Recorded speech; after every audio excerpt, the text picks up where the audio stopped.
دەستپێکا چرخی 21 دەستپێکا مەیاندنا هزرێ نەتەوی بوو ئاواکردنا دەولەتە نەتەوی قەومی دە ڕۆژهێڵاتە ناویندا کوردستان هاتە پارچەکردن ناوبەرەوە هێزên mezin cîhaniyê ku di cenga cîhana دوێ de serkeftin lê gelek hevpeyman di navbera de hatine girêdan wekû levhatina Sykes-Picot, Sîver, Lozan lê Kurd mane pêbar ji wa guhertinên ku di rojhilata navîn de bûyîn. Îro dîsa destpêka çerxê 21 ew guhertin di rojhilata navîn de dibin. Gelo Kurda sewda xwe aqilê xwe ji wan guhertina girtiye û yê karibin mafê xwe biparêzin di vê sed salên çerxê ku werê de ev pirs û gelek pirsên dî bû bernamîja hevpeyvîna arkê em ê bi mamoste Abdülkerim Babê Luqman re bikin endamê Mekteba Siyasiya Partî Demokratîk Kurdistanî Sûriya mamoste tu bi xêr hatî. Sirsira û serçavam spasiya we dikin ku ev derfetda mam dengê xwe bigihînin miletê xwe lê qonaxa Alozî de. مامۆستا هون وەکو پارتی دیموکراتی کوردستانی سووریا و کۆنگرێ خۆی یەکیتی لە دارخست بەری نزیکی 6 مها پشتی ئەv کۆنگر هاتە دارخستن 4 پارتین کوردی تەبلی هەفتوو بوون پارتی دیموکراتی کوردستان هاتە ئاواکردن و چی کاری هون بکن ji milletê xwe re li ser erdê karên emeliyê ku hewa hûn bavîn hewa çi kariye bikin ta wekûn ha Belê غایەتا me ji vê yekîtiyeha wextê kۆnger me li darxist بري اموك بارتي الحالي خوشي ام قوتكي هري مظلوم سروي عرضي تمام هذا سي خدا برادري خو ام قالبن شي كسي بيرو باوريا بريبازا برزاني هي بخطه كردايتي هي او كسي كو في نهجي باريزن ام قالبن في تجربه كردستان عراقي كردستان السوري تطبيق بكر يكيتيك اخويا فعليا مشيكر نا يكيتيك جبر ولا ابونا يكيتي ما بس تامش فينا انه قوتك فعلي سروي عرضيها بي قوتك جبو خدمتها ملط بي قوتك سياسي بي قوتك عسكري وقتك والدم وري خوستن ام قاربن سروي عرضي حاضر بن ام خدمتها ملطي خفك ما بس تامش بي اف بيدي واجهزه وينا ناهشتن خلكي مضرباسي كردستاني بن مندوبين ما قرتن سركرداي ما قرتن انه او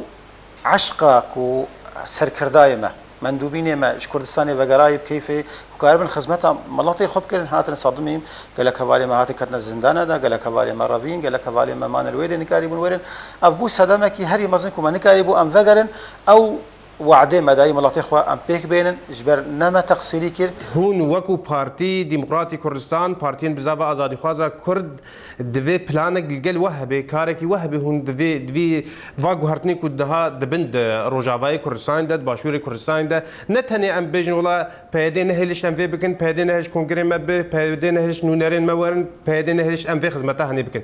كاري كون السر عرضي بكن تشلجه مو هي هون بكن ما وك مشروعها مشروعك قوميها يعني خلال كونغردا بريار هاتنا صندن ام هاتن ام فقرن روج افاي كردستان السوري ام كان في بروجي خو مشروعي خو لسر عرضيه بيك بينن شب بشركه مربين شب حلفاء مربين شب انجمن اجتماعي كرديره ام كاربن تشلو مشروعي خو قومي بيك بينن اولا انت مشروع تشلو مي تثبيت كنت خلال مو نابنا مو برادري مي عرب شركه ما نابنا مو برادري مي فلدا نابنا ما كردا خب خدجي ما خابن وقتين فيد بيجن ام دو مجلسن جرك ام مجلسك بانا اگر ام مجلسك بانا بلكي روش حالو نخراب تربانا روش بچكي خوش تربانا فام تشلو هردو مجلسها بحدودنا قناعات ابوار شكل وقاربن بروجيكي قومي كردستاني افاكن سر اخا كردستان السوري ابو سدمجي يعني روشه ما نوك وروشه عربه واسرائيل انه تشتاج وانا ولا اسرائيل امنا الفيت بيش يا ما ترسيا ما ترسا ما هردم البرشعبي ما انه ام خدوري براكوجي كن دوري ناكوكي كردي بكن جبر جوهرتني المنطقه ده شيء خدمتها كرداتي هدي أنمزن هدي خدمتها مديا فأمرابن أو خدمتها ما يكو بيكتي وأم بنا سببك فيرو شي خرابكن حقيقة مدى برو يخوك وأم كاربن بلا قوتن وريما بلا تأخيرش آلية ما بي لأم نبنا سببك خراب بوني روشا كردي بتبابي خراكن وأم بيجن إن شاء الله روجتي بلكي باشتر ما قالك قوتن دي ساتينا قوتن سر أنجمن اجتماعية كردي كو كاري نتشالاكا كاري براتيكا هر وها قوتن كو بارتين كو دبن سيبراوي أنجمن اجتماعية كردية كو هاتين آواكرن شاشيتين خوا بأنجمن اجتماعية كردي و پاقش دکن گلک کار جواتین خواستن به هویه انجمن و دهلن و بخوا دنیف خود انجمن محاور انجمن ده هنا ناهلن كو انجمن كار بكي دفي آلي ده تكاري چه بيجي مرة بله يعني ام ورن بكبن ده روشة انجمن ده حقيقة از كونغري كي هندامي انجمن نشمانيا كردي مو فينا نتدما للبرش عبي ما يديار كاري بنا قالك احزابي ما تندري انجمن نشمانيا كردي ده هي كونغري ما يكيده انه معرقله اساسي بنكو خدمتها كردي نويكر جبر مستفيد بن جفير روشا خراب دندوري انجمني ده حتى برياركي بصن قالك دمجو فهيدي قالك خدا عليكي ما اميد وامال مرة شيبون انه امكاربن خدمتها خلكي خبكن دندوري انجمن نشمانيا كردي ده ودبجم يكشق برياري ما بود هندوري مؤتمر ما تالي ده واجهه فعلي دندوري ويد امكاربن انجمن نشمانيا كردي بي احزاب قال لك شو هنا بتوج كن سر عرضينين احزابنا نظرينا اللي تنكاري وك احزاب هنا خدي سقلن خدي تاريخ ديروكن دهندري انجميدا ام يك جواي هري سلكين هري خورتن تجربه ما كاري ما دهندري انجميدا ما بينبي ما اخلاقك سياسي هي واخلاقك كردستاني ما هي انه قافك ما تشيكري انجمني ام كاربن تطوير بكن نا انجمني ام بنا سبب خرابكن اللي تميزين الواري عملي ام وك بارتي حتى في ساعات يجي ام سهمه ماده كافيد هندوري انجمني داش بر ملطي ما داخوازي تشنا خورتر وبقشتر المتكي سر واري روشا براتيك عملي اوج مناي نتيجه عراقيل بيشامه تشيد ودبجم افغونه كاري بلكي بهتر يا امانه به نيا لجانه ما انجمني يه خوجهيبن لجانه ما بيكاتينا وكاري خدكن وتخسير ناكن لي او ضعيف بون بطء كار السريه نشخواره بري دمكي بريارج آلية ريفابريا دمكية كانتونا جزيرة و كو اف باراگهن و پارتین سیاسی لسرانسری روجاوای کردستان ورنا گرتن ورن قبت کنن هر وها کار سیاسی جی راوستینن و تحفده به هیوه او بریارا و بداویت کو و باراگه بگرن هون و کو پارتی دموکراتی کردستان هون چه بکن هون باراگه خو بگرن هون دیسا کار سری بکن هون چکاری بکن هگر ابریار بجیبو ما مستا تشتغل سر نظري سروي عرضي وقت كلام كي شكلك اون بارتي كي بينجي حفصال خابات وكار ماكيديا ويرانكي ديبه هندوري انجمني ده بيجم قالك ماجي امجي خدي قرار خدي بريار بين ام كاربن بيجن يا ايانو بري فتره كي دريش قفتو كود نابنا هدو انجمنه ذهبوا كاربن بيجن خدي مشروع كي تشيكن خدمتها كردابك او مشروع جي اداره كي ذاتيش منطقيه تشيكن ريفابري كي تشيكن ام نجها نحلنا نتيجه و خلكي ما انجمنا روافي كردستاني استعجال كرن موضوع ده احزابنا كنا مشارك من شوبرنا دوي ريفابريه واعلان كرن بانجمنا الاجتماعيه كردي ابو سببك يعني كو مشكلتنا بين مواد تشيبو هشكو كار تعطيل به هشكو اموانا نجهنا تقوناغا راسا رشقلك ناشي خلكيت كرن سر اعلامي انه والله ما توقيع كيا او توقيع ناو كاري اموات كاري ما قوم ام خدي مشروع ما حقيقة ولاتك كردستانك دولتك سوري اتحاديها بفدراليش كدارها به مشروعي ما أمة ديمقراطية مشروعي ما تشتكوا أو بيبا خلافة موا أذى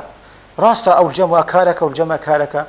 لريفابريه شي قرارات درخص النتيجة أموا نجهان اتفاقا هقال أم قهبا اتفاقا قرارات ومبارها مذكر بياتها لي وبرياري ضصين أم معني بوابرارا وبريارا لأموا نجهان اتفاقا فقرارات يكون ضصين تبليغ ماجي كرنا او قرارات معني نبوه ام وقف احزاب مجلسي وك مجلس وطني كردي دفي ام خدي قرار ما بينه مج نظامي رغوت ينو ونظامي بهشكايتيش هلو المره اشتغل وما خابن يعني ام دروشك هلو خراب دا يلو نوك اولا هرو بريارك يدخلوا فرمانك يدخلوا ام احزاب اجرن ام مكاتب اجرن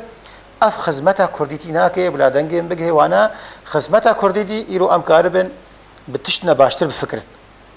ما مستا گورتج دا خویا کرن دیاره پروژه و پروژه کی نتویه قومیه هون وکو ود هفیمانه سوری دا خویا کرن وکو بری نهوا دا خویا کرن که هون خوازن فدرالی کی کردستان روجاوا دا آوا بکن او انجمن اقل یا روجاوای کردستان دیاره پروژه کی عمومیه سینورا ناسناکە دەرباسی سینورا دەبێت خوازت جڤاکێکی دیموقراتی ئاوا بکە بڤێ ڕەنگی هون وەکو دخەتە بهەڤرە دمەشن هون ناگهێنە هەبدوو بۆچێ بەری دەمەکیل جنێڤێژی هون لەڤڕونشتن وەکو پارتی دیموقراتی کوردستان و ئەنجومەنە پەیەدا لەڤڕونشتن ئەڤڕونشتنی هەنێ چی پێشکردنێتی خند ئان چی خزمەتە دۆزا کوڕ دەکەن درۆژاوای کوردستاندا مامۆستا ڕاستە ئەم دخەت وهر خدكي حتى في لحظة الحالية خوا بروجيك هي ومشروعك هي ما مشروع ما واضحة ديارة هي أنجمنا نشمانيا كردي هي بارتي ديمقراطي كردستاني سوريا بروجي ما مشروع ما هي مستقبل يجبو روشة كردة سوري كردستان سوري ديارة واضحة أمش في مشروعين أخواري اجبرت تميزين السرانسري الدورة سينوري ما كسي شوفينينا اف كسي وحكم المنطقية كنا خوازن قوتنا كردي ببيزن فازي شلو روشا كردي تسليمي واناك نكا روشا كردي تسليمي واناك ام كارن هفدو فقرن باشا بلا حسن النية جواب به انه او يرو قوات دستي واده قوات دستي مدنينا ناش نم قوتي تشكن رغم قوتها كما هي بس ناش قوتي تشكن حتى في لحظه حسن النية الجموايه واخل كما قرتيا واخل كما اهانكيا واخل كما خطفانا ادبي حسن النية بوادري حسن النية تكاربي راحتيكي بخلقيني جرو افاي كردستانيرا كردستان سويرا باشا چه کسی قرتي الجمتا هي كرمك بوابرده ايرو حبسية زندان هذا يه بارتي ويه انجمن تبدا ويه كردي سوري تبدا چه كسي سياسي هاتي قرتن خلفيه سياسي طبعا وا السر كيف اخو نفسي وا كساتها برده ورن ام لافرون ام كاربن خباتك كردواتي بكن ام كانوا خدمتك في ملاطي بريشان بكن ويه بصدي صالات بن ظلم وزوري ده عذاب ديتي ما قالك جارا ما برس هوان پارتی سیاسی کرنا لسر ابریارکو ریوبریا دمکیا کانتونا جزیر هر وها کانتونا کوبانه بجی کریه ابریارا گرتنا باراگاها راوستان نکاری سیاسی گلک جارا جمرد بیجن امی دیسا کاری خوی سری وگرن کاری نپاندی وگرن اوا هنه تد گور دیتنا تا و وکو پارتین سیاسی بیریا کاری سری کریه یان هون نکارن ریوبریه بکن شارعی ده اوا هنه دوی دمی ده دواروشین هم تده دجین کاری سری دبی کت شارعا کردی ده و خدمتا دوزا کردن ها کاری سری دیسا وگری بکی امستا نعشقی کاری سرینا دو وقتی بشار ده و بابی بشار ده راست بو کاری کی سری بو ظلمک هبو کوتایک هبو کسنا عرب كسنا حقي كردا خوارب تعريب شكر بون اشتر بيجم جغرافيا منطقة غيران بون ملطي ما كوش باركر بون تشتك نبا بو اجراءاتي شوفيني صار ملطي ما تشينا كرب ما سريع خوش فارانا طبعا ما كاري سريها قدمنا تكنجي بس كاري ما علنيها بو نوروزي ما بون بموافقة ندواتي ما بون بموافقة وقت شو رش بيكات رياحتك الجنة تشيبو الجنة احزابي كردي تبع تشيبو ما جو انفتاحك تشيبو انه والله وي في ظالمي بشكيلن وي راحتكي تشيكن اميكاربن امو برادري خويا كرد تبدا خباتك كردوي سر عرضي بكن ام دركتنا مظاهرات وقت بشار دندري شامد القامش والعمودي مظاهرات ما دجي بشار كرنا تشتك نما مجبي نظامي رنغوتي ايرو مخابن نوكا ام عشقي كاري سري بين ادبيك هاجر ام فقرن ام باوري وقناعات مرشيبي ام فقرن كاري سري اف فاتحه تاليه لسر احزابي كرديد هندوري كردستان سويدا جرك ام فينا نفكر ام تشوف فكر ام فينا فكر ام كاري خو بكت بتشو وسيله ما بي ام كاري خو بردوام كن نسريات ام مكاتب جنابي ورنا قرتب شي شكلي بي باشا مكاتبه ما تقري هر مكاتبه حزب البعث بكره مكاتبه حزب القومي السوري بكره مكاتبه اشوريه بكره سريانيه بكره مكاتبه خلكي تبع بكره حزب البعث مرخصه شلون مرخصه مكاتبه بكره نوليه كردي فكره قناغ نقناغاكو امهرن فقرن كاري سري جبر روشا خراب روشا شكداريت البيشامه تنزاني صبا ضصبا داعش بقى قركي لقي قام شلور ميلان طرف يدي الحالي خو بيد الحالي خو نكارن خدمتها كردستاني تبدا بكن رغم يكو تضحيات دانا هاجر امل ندنا ملي وانا ام نكارن روج افاي كردستان سوري محفظه بكن دبن ملي موال هذبي دبن او هيئه بي تخصصي تفعيل ببي وكارتي دبي سركاري كردستان سوري ام خلکی کردستان سوری هفدو بگرن ام کاربن خدمت ولاتی خود ما مستهجر ام جوی پنل درباز بنجوی محوری در کفن هرن و روزن داویده ایریشکی تندی قریج سر باشوری کردستانی بو و گروپین تندروین خودین ناس وکو داعش ایریش سر درجه 1005 کیلومتر سر سینور باشوری کردستانی کر بس هزاران ملت ماج شنگال پنابر بون هند روجاوای کرد گلک جواد روجاوای کردستان را درکتن ودهاتن ویدیو ودهاتن گرکی لگی ودهاتن دیرکی و حتی درباسی باشوری کردستانی بون هون وکو پارتی دموکراتی کردستان و چی کاری هونج بو و دسپیکی جبو و پنابرا بکن ادبي تشتاج مهاتي خستن دواجب انساني دواجب براي ما كردن قومي كردستاني ما تقصير نكر شد هندري انجمنا نشتمانيا كردي دبي مساعداتي كوهاتنا تقديم كرن ام بوارنا وتشل بالوقت بارتي ديمقراطي كردستان سوريا ما هر ذلك ما الاليه حدود الشركه السويديه البانيش كبتي مساعدات مدانا خلقي الجركيه لقيت تاجبتش ما وقت بارتي الحالي خوجي كيا يعني جدا دجار مساعده ما كرد هندري جميل ما كرنا مالتر بس بيم شنو بنابري خوا وما اري كاري بواركيه واري كاري كي باش ادبي شهات يسر ملي ما تقصيرنا كيا لهردم الميزان العراقيين تينا بيشاما ناهل ويك هاري امبر دوام كن خزمتها كردي خوا ام بكن يعني هجر ناهل خزمتها يبكي تيش خزمتها ديبكي صبا داعش هات سر حدود وي وقت يجي بيجنا من وي باك في باكنا من شما ايلوتنا باكي من خزمتها انساني باكا من خزمتها كردستاني باكا من صبا كوس كاربم دلي من تل هفدو خوش بي اسكاربم راجم تشك ملي خبد مليتا ازبري هفالي خوي عادي راجم تفنجي دجي داعش وغير داعش اسكاربم اخا كردستاني باريس ما مستا نها إيريشن هين تندروي كل سر كردستان باشور رهاتين آلية راجهاندن ده جلك آلاف راجهاندن نين كردي هبون هر وها نين عربي جيبون جبر تلفزيون داعش تنيا لجلك تلفزيون كردي هر وها تلفزيون عربي جي بونا بردفك جدا عشرة وطرس تاخا كردي ده بلاف كرن مخابن دجي دوزا كرد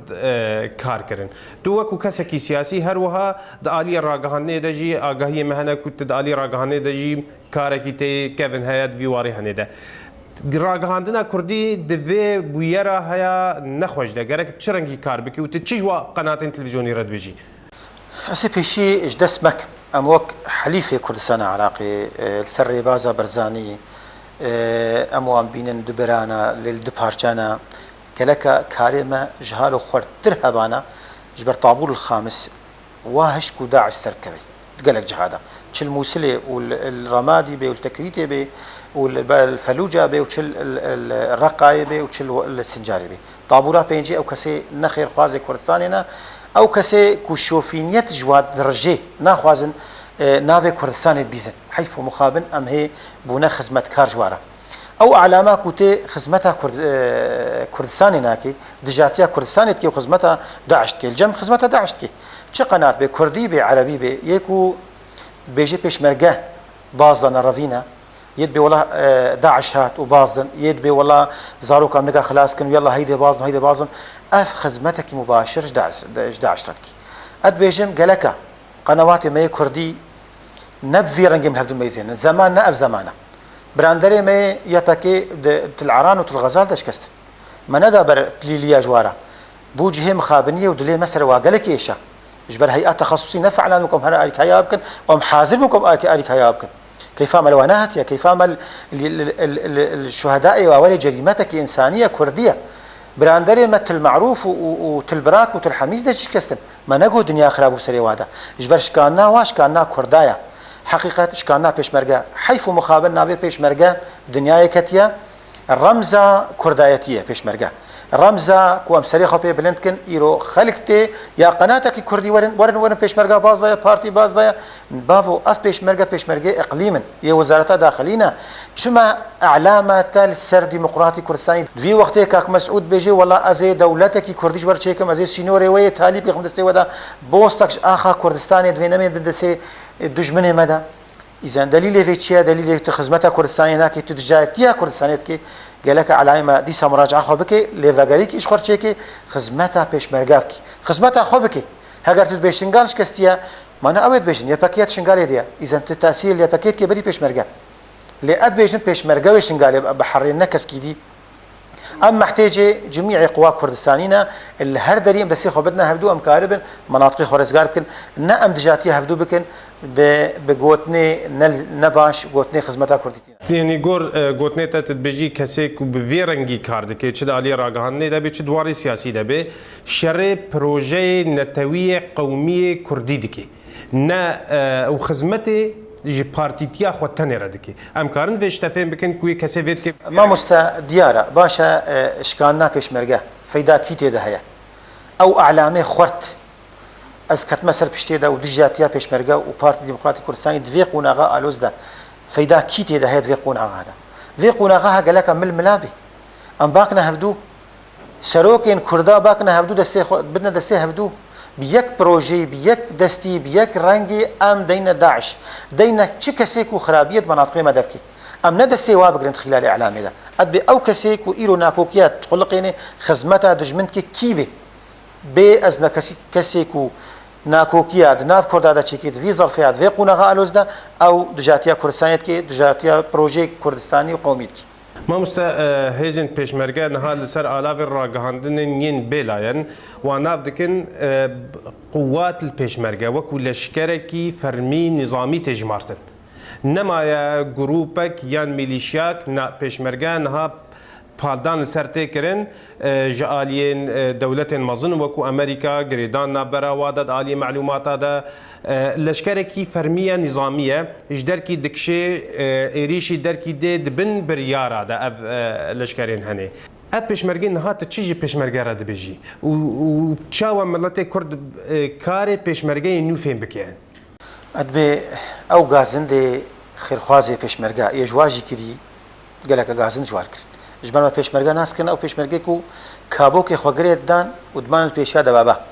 ل راستیج حجمال سرواده هاتی زیدی قوات ابو هاگر تکتیک کبی عسکری بو لفجر بو خوكشان ونجهنا تغييرات خوي عسكري او مخطط خو غيراندن او شغل وايا في مجال عسكري ده نقل كيز لكم اد بيشمرجا دنجي من جواره دنجي بارتي ديمقراطي كردستان دعم ومسانده وام دكن ام بشتيفان جواره وسلوك مسؤوله واقليم كردستان تبره وجهر بارچكي بوستكيش عرضا كردستان هر چار بارچا ام بشتيفان جواره لي او بيشمرجا ما باوري وثقت بواني ديسا ثقت وباوريا ما بوانش كستيا ملات البشتاويه لهردري ملات آریک هر بوره ملات و بوره به حمو امکانیات خو برخوادان بکن اون سرکتینا وکی بری اون سرکتی وکی چار نظام نکری بوشکنی ایرانی و سوری و ترک و عراق نکری بوشکنی ایروجی داعش و قوا اقلیمی با آریک هر بوره نکری بوشکنی جبر ون خدی مبادئ ون خنی قناعات او ربازك وناشي خلكي كري ربازا بيشمرقه وبرزاني دوي سركبي وسركتيا سركتنا كي محققه وام تف بشتيفان جوانا ما مستا شورش سوری 2011 و دست بکر و 3 سال کت سال خویا چاره ده بس هزاران ملت سوری لسر دست داعش سر دست وان گروپن غیری داعش و هر وها یه بحرام ازن سر دست رژیم سوری هاتا کشتن گلک هولدان جواکا ناف دولتی هاتا کرن کو دستوردانک تدخلک سوری دبه ل جواکا دولی نکاری وی کاری بکی هر وها چد لیبیا دبه چد تونس دبه و گلک ولاتن دی ل ایریشک ایرو لسر کردستان دهات بلزگینی کاری سیاستا کردی دیپلماسیا کردی کاری کو پشتوانیک دولی بدست خو بینه فروکین جنگ امریکی لوا گروپن تندروین خودنا ناز بده پشتوانیا فرانسا بریتانیا آلمانیا یابان و گلک دولتین دی اجی کرد تول چد وگرینی كاك احمد ادبي برينا هاجي استبهف دورا ولو ما گفتگو كر ادبي قناعته باوريه كاك مسعود سياسته حكيميه كاك مسعود مصداقيه كاك مسعود بخلكيره بدجمني ويرا بري دوستي وينا هشتكو اف معادله وموازين تورنا وانا قهرتن جبر عراق وكدولتك لسر روي عرضيه خودي اله مجلس امن دا ودناف دنيا تفدا وامريكا بشتيفانيا ويتكي عراق تفشو تقريبا تكلمش عراق تفشو كاسكازا عراقي اف فروكيها بوفانات موافقه ستاندرد للكردستان اجبر او مصداقي الجمع مالكي وغير مالكي امريكا ونابين حليفي استراتيجي حليفي حقيقي جوارا كردستان إيرو حليفة ويا قوتناك وكاك مسعود بيجي آية نو أدبي راستيا كاك مسعود وحكماوي وكاريبو تعامل بكي كاريبو كردستان بياخذ سوق عالمي ده دخيل عليه فروتنا نفطي ده كاريبو كردستان بياخذ سوق عالمي ده بكري فروتني ده انينا قنصليات حموال هوليري افهموا سياستك ما زنجير في وفرج في ادبي اف شخصيها ويكاربي حماية عملاتي خبك هر شهر بارشا هجر ام عراقي لا جير شينك او مسألة مشروع نتوي قومي هجر ام كاربن كونغريكي قومي شيكن جرينجياوي جلكي هبو كاك مسعود سروي سكني جلك برينها هبانا جبو مرجعكي كردستاني هبانا او مرجع جي مديت الجم كاك مسعود فناكو كيف تشوشكي ناب احزاب هذا هناك تاخير مشروعي بيرو ام محتاجي مشروعي قومينا نتوينك او مشروع هبه توي بروجي بجهكي او بروجي كردستاني كو ام كاربن تفدستك بن جبر جار سريا كردي هر چار پارچه كردستاني چ مشروعي سلامي الكردستان تركابي چ جار سريا ما في كردال كردستان سوري بيچليا ايراني جبي اب علاقات كردستان عراقي بسلوكاتها كاك مسعود وعلاقاتي بيه دولي واقليمي وكاري بيچاره سريكي چيكي هاگر ما خودي مشروع بانا ام خودي قوكل سروي عرضي بانا كرد بيك الوستي بانا بيك فكري بانا ام محتاجه في مشروعنا توينا بلسش ما هون وكو انجمن انشمانيا كردي هروها وكو بارتي ديمقراطي كردستان انجمن انشمانيا كردي ده هون تفلي هفيمانيا سوري بون لي دياره او تفليبونا وبو بارك السروه زيدتركو هفيمانيا سوري خدمت جواره بك حتى انها دورين كردي ببارن جوي اريكاريا دوليه كو دكي هفيمانيا سوري تشتك جوي ناغ دورين كردا او ما کارمندین کردی که هاتین دور کردن کاری خواجس هزاره نگها پنجا او آریکاری حتی ها معنا واد هفیمانی سوری ده بوچه یعنی وقتی هن فایده جینا بین خدمت جواره نای کردن. کاغ احمد ما باوری بشرکاتی که اف سوريا ولاطي كرد وعربايا ولاطي زيديا ولاطي اشوريا ارمانيا سريانيا جداي كرد تناخو نكان بعيش في ولاتي هجر باوري وقناعات وشركاتنا بدنا بين ما وعلى بعدها راستا ما بلي خدا ملي انجم ائتلاف مبارك سر بليما ائتلاف إلو روشكي خراب السر كردالتي ائتلاف قال لك انا بياناتا تني بجاتيا داعش بكي ائتلاف إلو قال لك هندري اخا كردستان عراقي لو سوري دي جبنا إلو قوك ويها جيشك ويها بقول لك هذا بس سينور سلاح بدي ملطي كرد بحمايتها خبكن محفظه خبكن مطلوبه ائتلاف مطلوبه جهندام ما منونري ما ائتلاف هذا إلو تشلو كرد سوري ويح كردستان سوري بحمايتها خبكن حمايتها ما نب مساعدك ولا 3000 و 2000 من خلكي حمايتها ما تشكداري ولا يكرن داعش صباحات تشد سلاحنا مداهيه ادبي ائتلاف راستا باوريك مبوانينا وباوريك مواب هفدو هيا ام باورن بروجيتي سوريانو سوريا كي توافقي به سوريا كي ديمقراطي به اتحادي به كرد ما في ودستوري به تندري سوريانو ده جبر نفينا به روش به خرابه نا اودع كارن بعيش بامن وسلامت نا امكان بعيش وسلامت فدفي تفاهميها به ودفي كار بكن جبو خدمتها كرداك ونوي كرن نكا خدمتها شامي ودر عاجل بكن ما مستا في رنجي دكن دوماريا خلك اخوا ام سباسيا و آگاهی کو تدارین تماشاوان هجا بدي رنجي ام دكن دوماريا خلك اخوا هفيفينا اركي تا خلك دي بمين دخيرو خشيده